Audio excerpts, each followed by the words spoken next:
Hello everyone. Today we'll be talking about how does Netflix work. We all know that Netflix changed the way we consume media nowadays.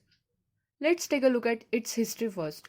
So, Netflix was founded in 1997 by two serial entrepreneurs, Mark Randolph and Reed Hastings. In 1999, Netflix began offering an online subscription service through the internet.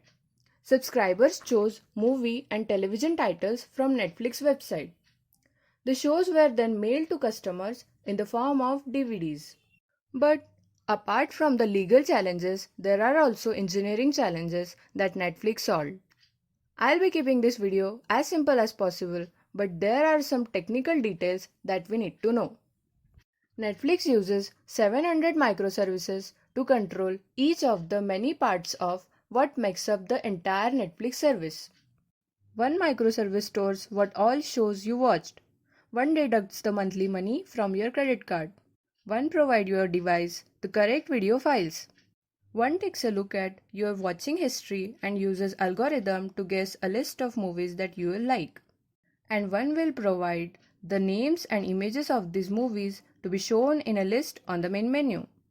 Netflix engineers can make changes rapidly while ensuring that nothing else in the entire service breaks down. But why does the microservice architecture matter so much to Netflix? People streams around 250 million hours of video per day to around 98 million paying subscribers in 190 countries. So, providing quality entertainment in a matter of few seconds to every user is not a joke. You need to have a massive network of computer servers which Netflix once owned on their own. But it was difficult for them if they spent their time in building computer systems that can support their software and keep fixing and modifying them to fit their needs. So, they made a courageous decision to get rid of maintaining their own servers and move all of their stuff to the cloud. That is, run everything on the servers of someone else who dealt with maintaining hardware. They chose Amazon Web Services for their cloud-based infrastructure. Wait, Amazon? How can Netflix trust everything they have to an arch rival, to their biggest competitor? But a lot of businesses follow a gentleman's rule. Like Samsung competes with Apple in phones, and at the same time, the iPhone's major parts are all manufactured by the Korean giant. Netflix was an AWS customer before Prime Video turned up. But this does not mean that they will be hostile towards each other.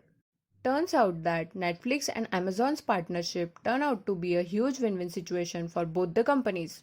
The entire system built up by Netflix ecosystem, that is software, content and technology, is useless if the end user's internet connection is too poor to handle the video quality. Here is how basically everything on internet works when you do something that requires net access. A request is sent to your internet service provider. The ISP forwards it to the dedicated server that handles the website, and the servers provide a response which is relayed back to your computer and forms the result. For Netflix and other top tier sites where millions of hours of video content is relayed across the internet between their servers and all the users, a much larger network of servers is needed to maintain the performance. They do this by building something called Content Delivery Network, that is CDN. Now, the question is how CDNs work. They take the original website and the media content it contains and copy it across hundreds of servers all over the world. So, when say you log in from Mumbai, instead of connecting to the main Netflix server in the United States, it will load a ditto copy of it from a CDN server that is the closest to Mumbai.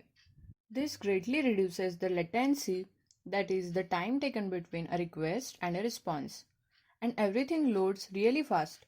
CDNs are the reason why websites with a huge number of users like Google, Facebook, or YouTube manage to load really fast irrespective of where you are or what the internet speed is like.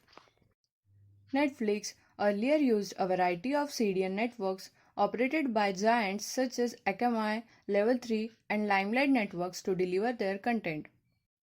But a growing user base means they must deliver higher number of content at more locations while lowering costs. This led them to build their own CDN called OpenConnect.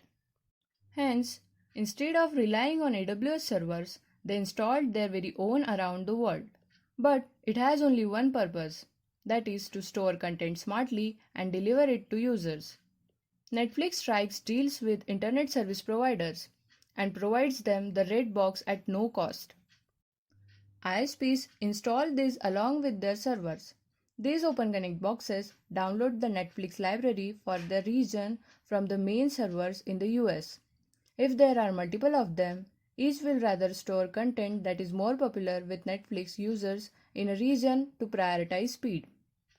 So, a rarely watched film might take time to load more than a Stranger Things episode. Now, when you will connect to Netflix, the closest OpenConnect box to you will deliver the content you need. Thus, videos load faster than if your Netflix app tried to load it from the main servers in the US. And that's it. This was from my side, guys. Thank you for watching. If you have any doubts or suggestions, you can leave it in the comment section. If you like the video, then make sure to hit the like button.